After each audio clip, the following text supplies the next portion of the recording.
Hi, I'm Annie Botticelli, and this is the Storyteller Forecast for Libra for June 2016.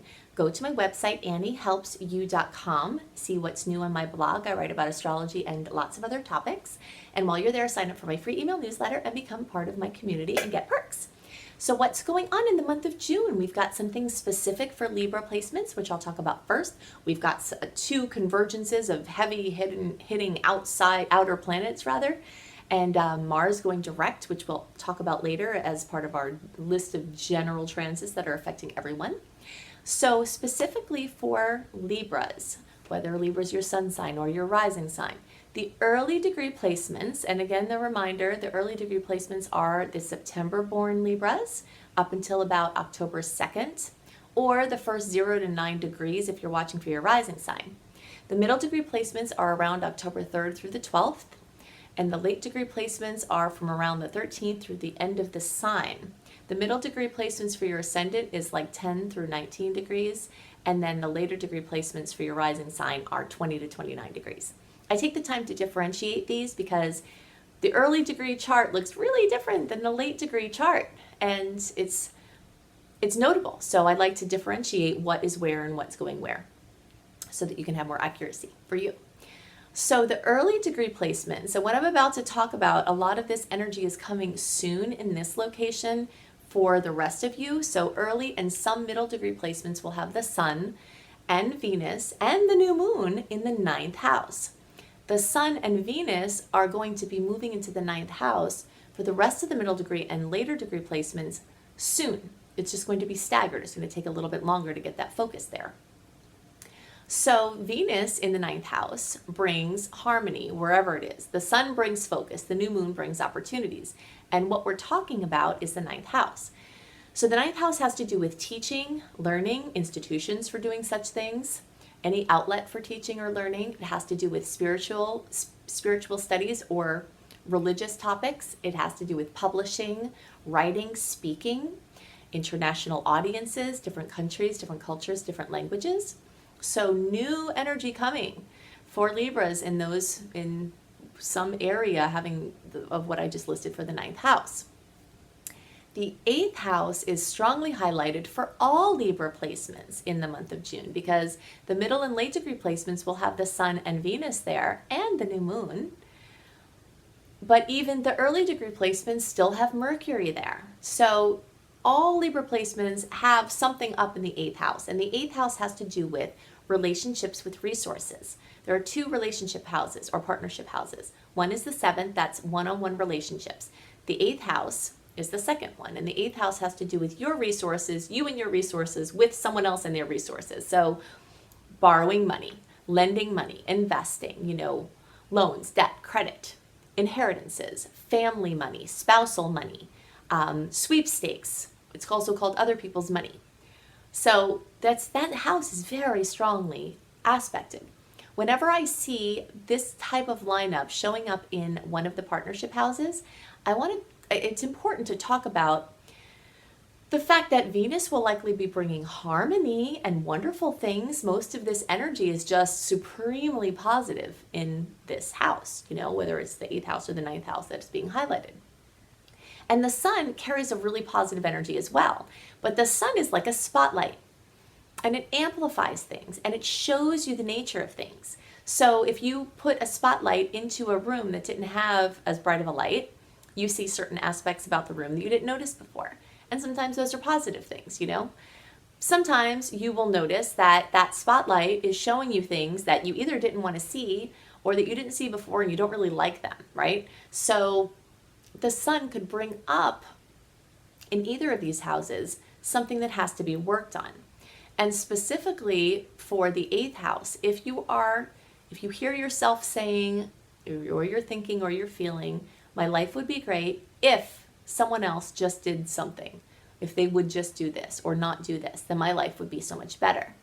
That statement is showing the nature of a victim mentality. If you have a victim mentality, you're not in the driver's seat of your life, and you can't co-create the best things with the benevolent source because you're believing that everything is happening to you, instead of you having some ownership from what the imprint that's inside of you being reflected out. Other people are the messenger or the projector for that.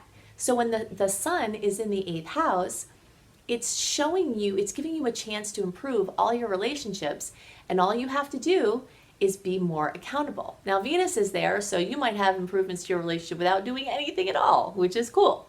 But if you want to go deeper, or if you have any problems coming up with this, you want to ask the question, what can I do differently to stop inviting this into my life? You know, very, very likely, if you look at the situation and you think that it's a problem with a person, that pattern of yours that someone makes you feel a certain way or they're doing a certain thing, that probably preceded the current relationship. So you've been taking that with you as a powerful attractor and pulling people that would do or not do those certain things to factor into your story.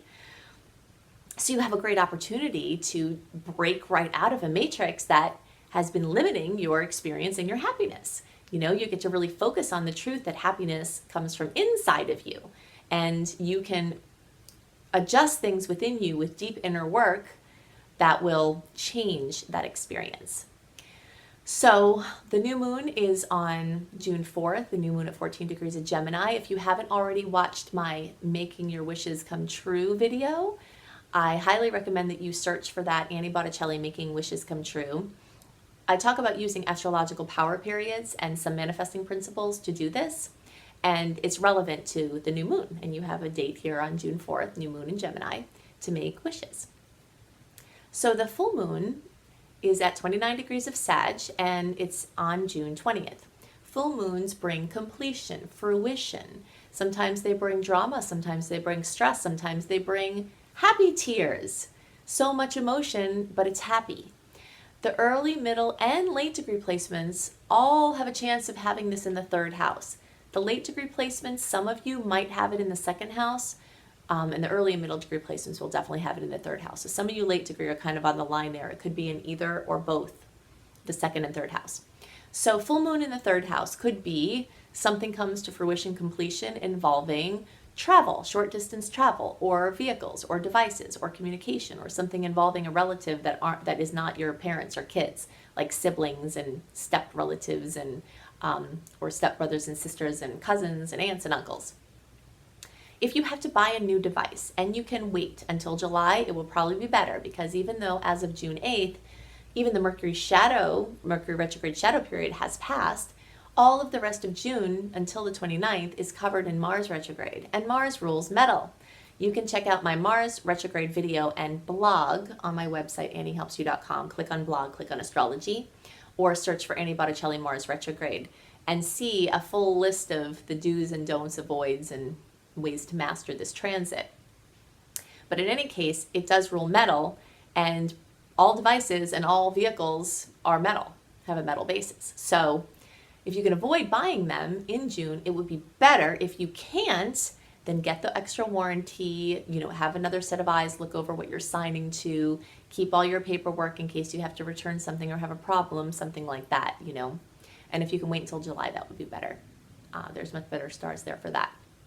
So those of you who are having this fullness or completion come in the 2nd house, that has to do with money, your finances, your individual finances. So some completion, some new, information about income stream. Even though this isn't a new moon, sometimes a new opening can come from a full moon because something ends. And when something ends, something else is about to begin. Some of you might have a sibling graduating from a program, and so your fullness is something ending for something 3rd house related. You see, there's many ways this can manifest. So these are the things that are specific for Libras, and I want to talk at length about the importance of understanding the outer planet transits with these heavy hitters. We've got a couple of really notable transits that are occurring in June that are like life-changing types of things. So I'm going to talk about that in more detail. I call the theme of the month of June, the heavy hitters converge, because outer planets, when they're locked together in a meaningful geometric combination, are like the heavy hitters. Whenever we have an aspect of an outer planet, meaning the ones that take longer to go around, like Jupiter, Saturn, Neptune, Uranus, Pluto, or if you're looking at asteroids, Chiron, etc., these planets take a long time to get around. So when they make an aspect, especially to another outer planet that takes a long time to move around their orbits, their influences last for a longer period of time than the ones with the personal planets, unless of course there's a personal planet being retrograde, that's different. But as far as an actual aspect occurring within personal planets, you might feel those effects for a couple of days. But the story of outer planets getting together, that tells a story over a long period of time. It makes me think of when I was growing up in New York City. When I was a little kid, I was a baseball fanatic. I was quite a tomboy, and me and my little friends would obsess over baseball, and we'd watch it with my dad, and we would just get so excited when the guys who would be the ones that would hit the ball out of the park regularly would come up to bat. They called them the heavy hitters.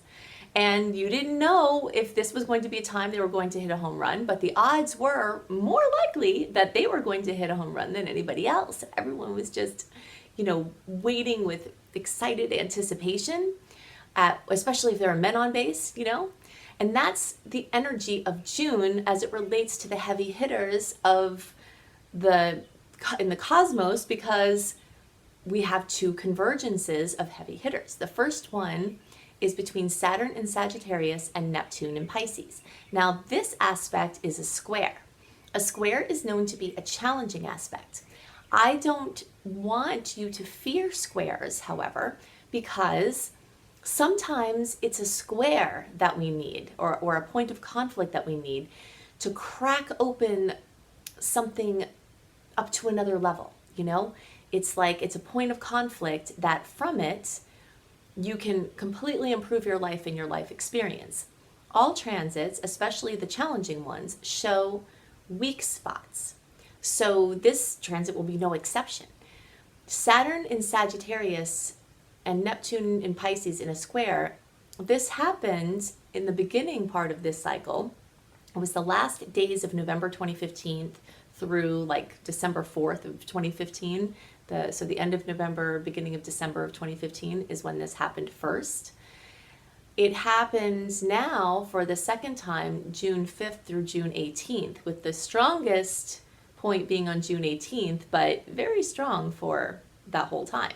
And you'll feel it before those dates and after. It's a long-term story. And it's a theme that's following from the end of last year into this year, and it reaches its culmination the end of August 30th through around September 21st of 2016. So over the course of the year, from the end of 2015 through almost the end of 2016, there's been this point of conflict. And so themes that came up at that point very likely will either come up again if they hadn't been resolved, or related themes will come up, or maybe different manifestations. But many, many people are going to have this issue come up in the form of security. And many people will have it in the form of internet security. When Neptune, the energy of Neptune and Pisces is very much behind the scenes. It's private stuff. So things that you want to be private, with Saturn coming and making this square to Neptune, they might not be private anymore. So I always post these horoscopes at least a month and sometimes more early, so that you can have a heads up for what's coming, so that you can take action. So one of the places that I recommend that you take action here is around this square, and it's around security. So I think it's a wonderful idea for you to change your passwords, to add whatever steps you can to beef up the security, to have a professional do a security check even, or research ways that, if you don't have the money to do that, research ways to beef up your internet security. Be careful of the things you post on Facebook and social media. Just have a new level of awareness of apps and how people are gathering information about you and your what you're doing on the internet, things like that. This could also be home security or work security, or anything having to do with things that you want to be private that might not be completely secured. So you want to try to go through between the time you listen to this and then, and strengthen as many of these weak links as possible. That's a really good use of the energy. There are also likely to be a lot of conflicts or things that come up regarding fear and faith. And so here are some questions to ask that can lead you down a good path with using this energy the best way. One is where, and this is kind of along the lines of what I was talking about with security, but where are you putting your trust? And is that well placed? And that can be having nothing to do with internet security. It could be in relationships. It could be with who knows, whatever. Ask the question, where are you placing your trust? And maybe it's not the best place to place it. Where could you place more trust and you're not? There's also a very major spiritual component to this, because trusting in the benevolent source and clearing up any issues you have with your connection to the divine could be what's coming up here for many people. So maybe you're placing your trust in things that are changeable and movable in the third dimensional reality, and we all know that those things are change and or always changing, but the connection with the divine is something that isn't changing. So spiritual revolution could occur from this transit for many. Where are your boundaries? Are they secure? Should they be more secure in certain places?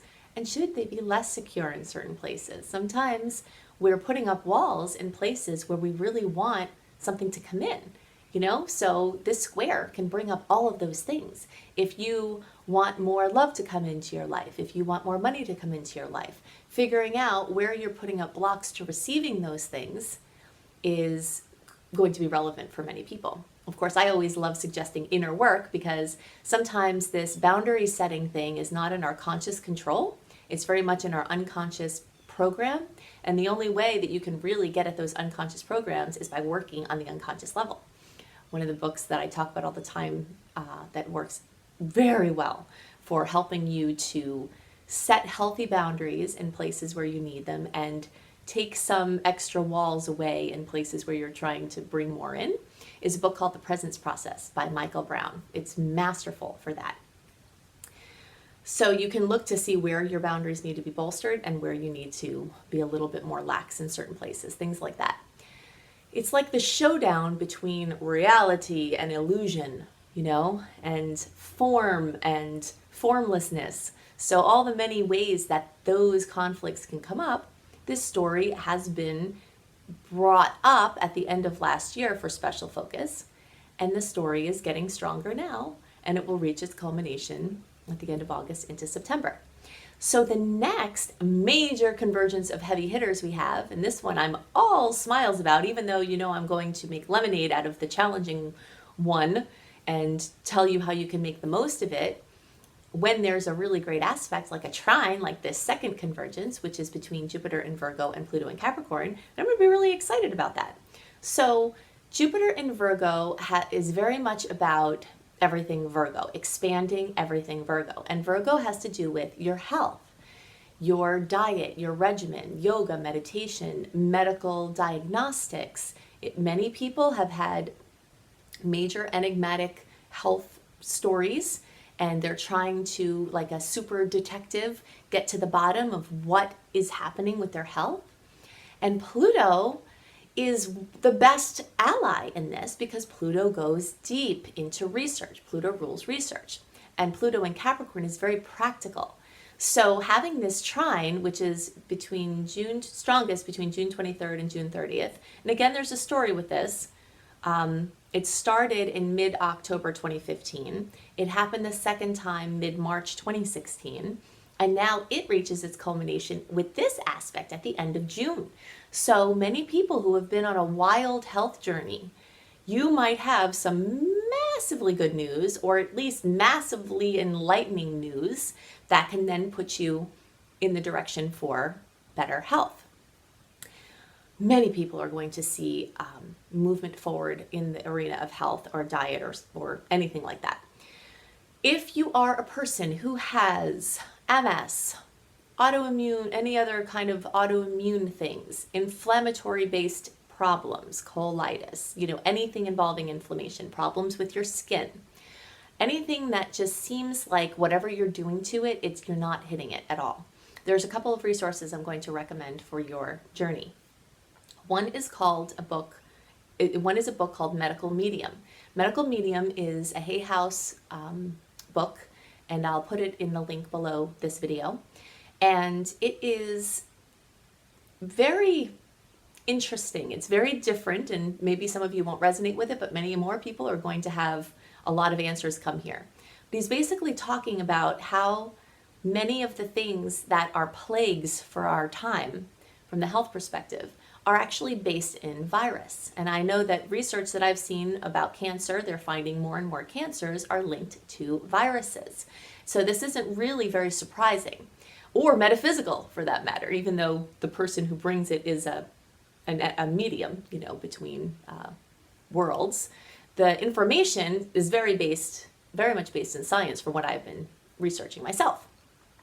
So there could be a viral component to the things that you think are not virally based, and by treating it, you could all of a sudden heal from something that you're not supposed to heal from. Now, of course, I'm not a doctor. I'm not giving medical advice. I'm offering a resource that could change your life. So check out Medical Medium, Hay House. And another idea is to get some genetic testing. If you've had a lot of problems, you could narrow down your specific issues by having some genetic testing. A basic genetic test that will give you a lot of information and is not as expensive as some of the other ones is called 23andMe. It's the number 23andMe. And this will let you know if you have certain parts of your liver function that don't work, which would create all these other problems. If you have certain liver pathway problems, etc., or other things that could be relevant to your health. There's someone else that I'm going to recommend, his name, and I'll put all of these links underneath this video, and is a man, his name is Gino, and he is a friend of mine who is very gifted with understanding how science and physiology work, and he has helped many people heal from things that were considered terminal. So if you look up genospassion.com, or I think it's .com, or I'll put the link below here, maybe Gino can assist you with your particular situation. And he likes to work along with your doctor to see your blood tests and things like that. So many people are going to have good news or breakthroughs along those fronts, and maybe some of these resources will be part of that. What's very exciting about this transit is that it's reaching its culmination at this point.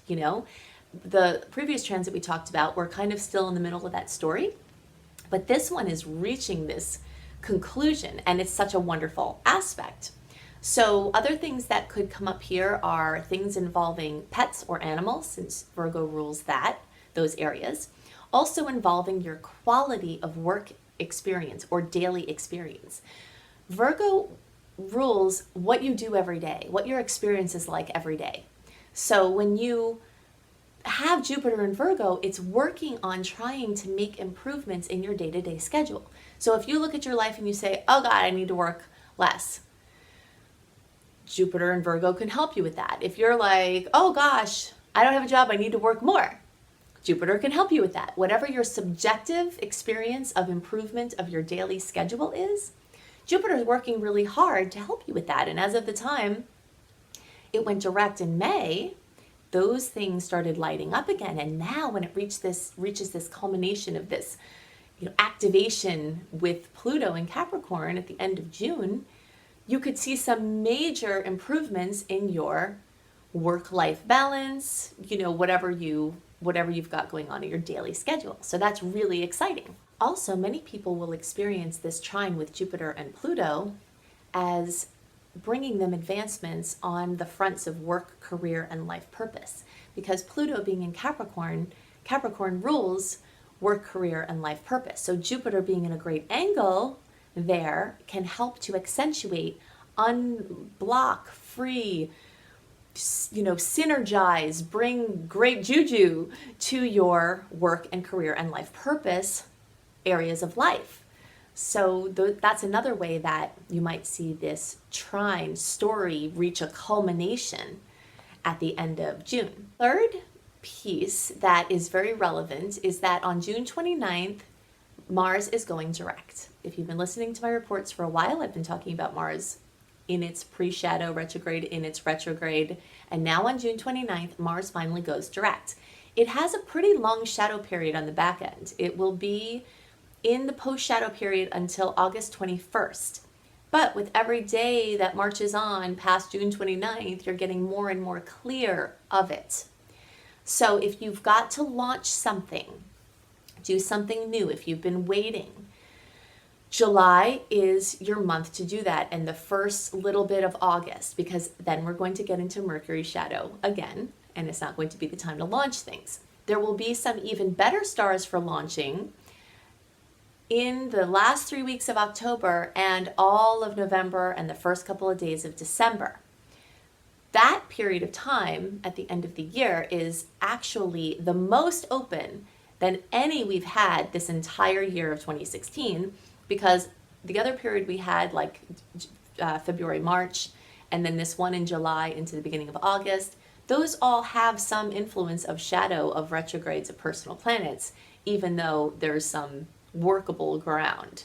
So if you're not quite ready to launch, or something, you really want to have all the personal planets clear, maybe you'll want to lean towards that second window, but you'll just have to feel it out, because I don't know what your personal chart looks like, and sometimes personal chart aspects can supersede what the general stars are, So if you want some help with that, anything as far as perfect astrological timing or navigating through making the most of the transits, you can go to my website, anniehelpsyou.com. You can check out my growing list of blogs there to assist you. You can check out my personal coaching. You can look for my Unleash Your Money Magnet program to help you unleash your money magnet. If you go to anniehelpsyou.com and then click on programs, you'll see Unleash Your Money Magnet. You'll see my Creating Successful Online Business course that will be enrolling in July. You'll see my Astrology Apprenticeship program, which will be enrolling in July. And you'll see my Shine program, which is a 28-day virtual coaching program, which helps you to make the most of the starry potentials by clearing out your inner blocks. And while you're there, definitely sign up for my free email newsletter and become part of my community and get all kinds of cool opportunities and information that come along with being in that group. So I hope you have a wonderful month, and I'll see you next month. Bye.